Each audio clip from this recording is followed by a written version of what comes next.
Okay, thanks for calling me. Could you speak as to the validity and reliability of kinesiology? No.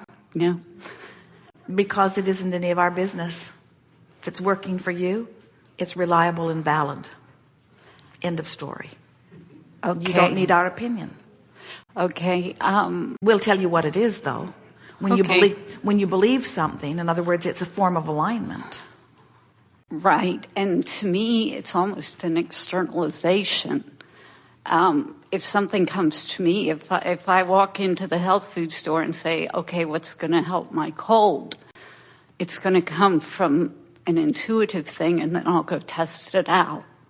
I'm not going to go around the store testing everything. So to me, it's only as good as my intuition, as my guidance. We've sort of been on this subject all day here today, haven't we, in one way or another? And what the basis of this question is, Abraham, I basically don't trust myself to know. So what contraptions or methods do you have which will help me know that I'm on the right track? And then we scream, have you heard nothing from us? Well, you have guidance within you that is letting you know. And it really does not matter what form it takes. In other words, when you say, I want to know what's best for me, please help me to know, you can identify any signal that you want, and your inner being will play that game with you. We've been waking Jerry up at 5:55 every morning for about 217 days now. He woke up once, saw it was 5:55, liked it, so we wake him up every morning at 5:55. Very simple. And every morning when he wakes up at 5:55, he lies there and feels satisfied that he has been awakened at 5:55. In other words, he knows that something is going on. And if he wakes up at 5:54, he just assumes that the clock is wrong. Okay, so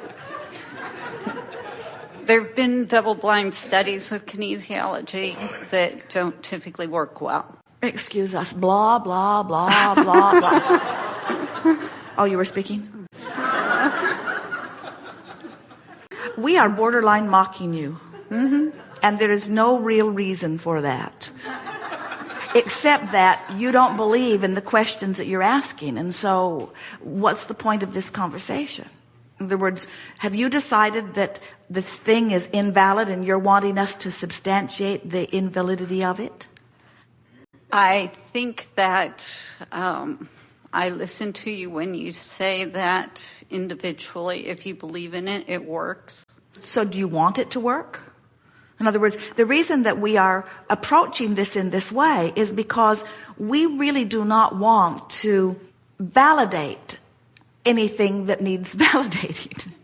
In other words, we want you to say, Abraham, I found this thing that works for me and I don't give a rip what you think about it. That's really what we want to hear from you.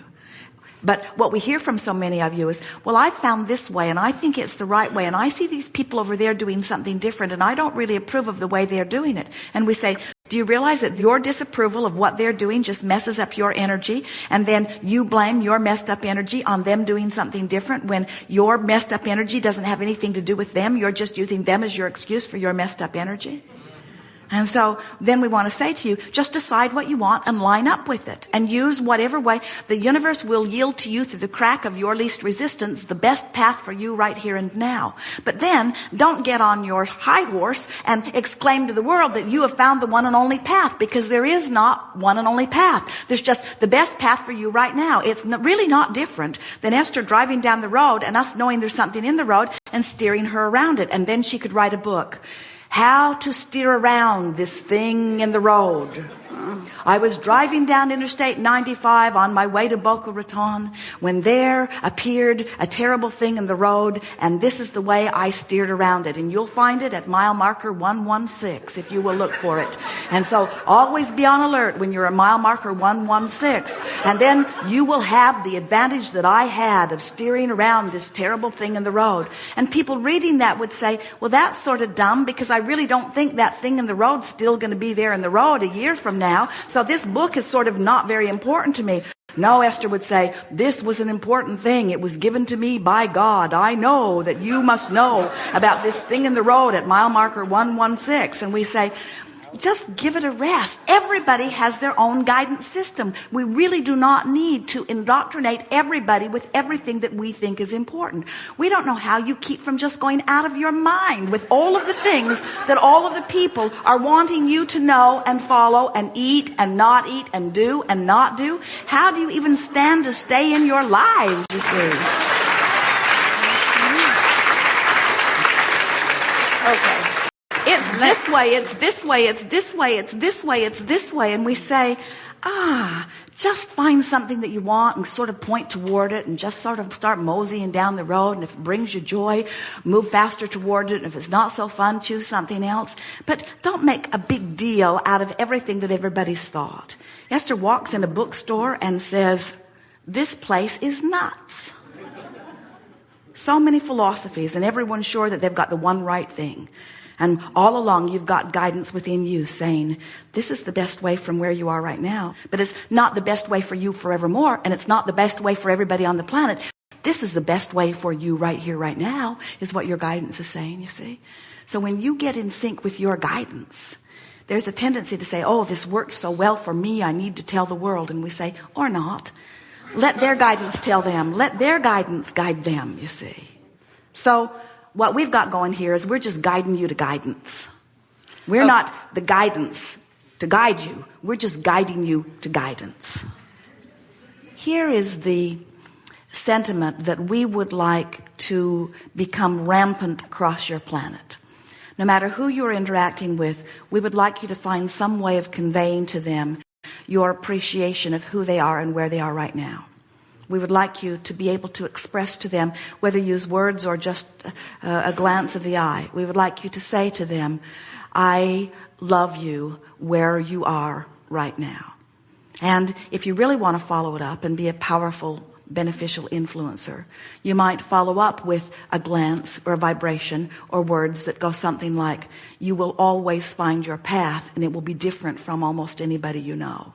And if you really want to follow it up, you could say, and I know that you have guidance within you that will always keep you going to that which your life is revealing to you.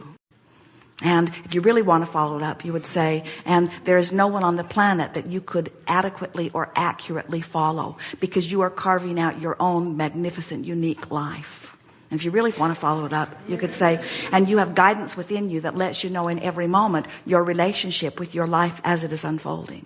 And then you could go on to say that you are source energy in a physical body who has come to let the contrast inspire you to becoming more, and that a large part of you instantaneously became that more. And that part of you is now calling you forward.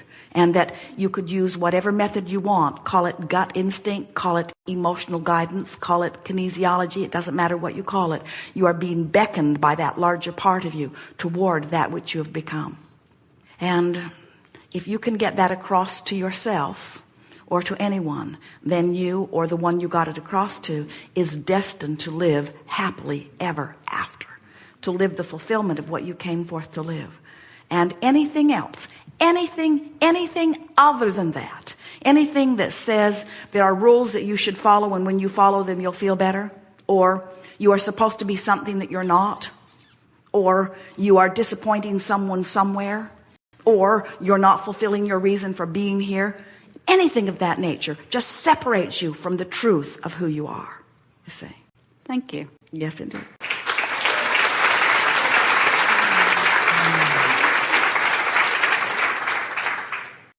So when you are faced with realities that are being offered to you by someone else, and you're not using your sensing mechanism as the criteria about the validity of the importance of it to you, but you are taking somebody else's word for it. They said it's important, so I should give it my undivided attention. And what you've got to begin to notice is that what they keep thinking is important, that they keep thinking that you should give your undivided attention to, is stuff that feels bad when you give your undivided attention to it. And we say, somebody's forgotten completely about their own guidance system. Somehow, you've set it aside and you're letting somebody else decide what is important. And we say, we would, if we were standing in your physical shoes, get hold of our own guidance mechanism, and we would leave all of them out of the equation because their motives are different than your best interests.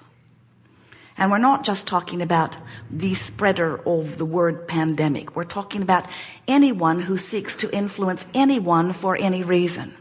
Because we want you to understand that you are extensions of source energy. Sometimes we don't think you really get what that means. That means you didn't just get started here in this physical body.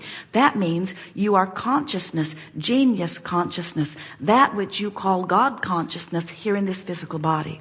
And here you are out here on the leading edge of thought.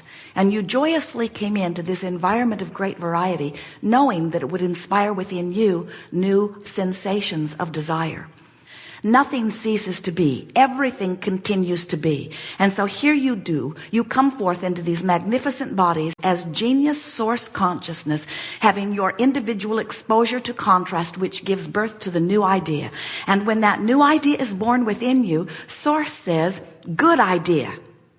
Source says, you should know. Source says, no one better to come to that conclusion than you right here on the leading edge of your experience.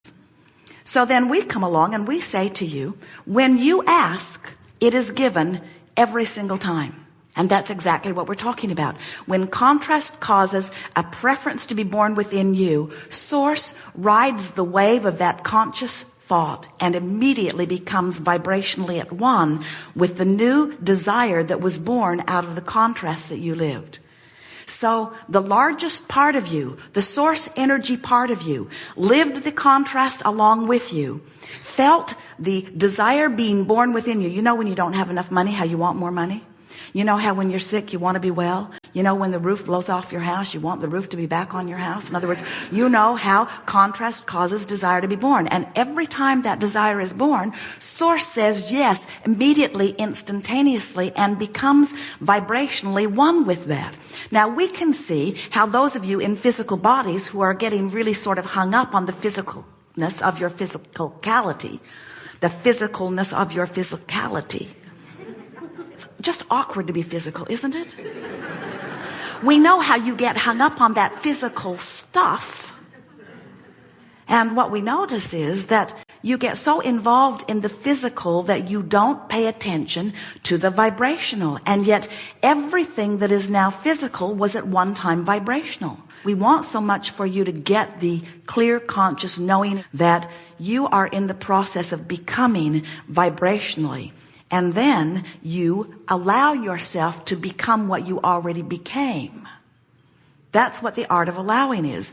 Finding a way to let myself become that which I have already become on some level of my being. On all levels of your being, you are setting forth these preferences. And source says, yes, yes, yes, yes, yes, yes, yes, yes, yes. So you, if you could see you the way we see you, you are the become being of all of this stuff that from your perspective is being held for you in vibrational escrow. In other words, it hasn't manifested yet, so you don't think it's happened. But from our perspective, it's already happened. You caused it to happen as you sifted and sorted. With the genius-focused mechanism of your mind, you focused it into being, and source, the source part of you, went right along with that and became it instantaneously.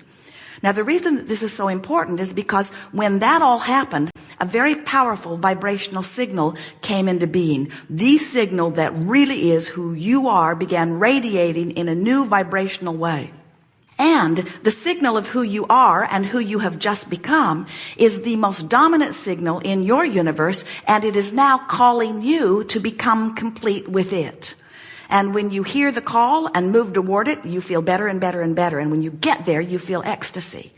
But if you don't hear the call and you keep listening to some person who doesn't know anything except that it serves him to scare you, talk about pandemic, and you respond to something outside of you, then what happens to you is you move away from the call that is calling you. And the crevasse between who you really are and who you are allowing yourself to be in any moment gets wider.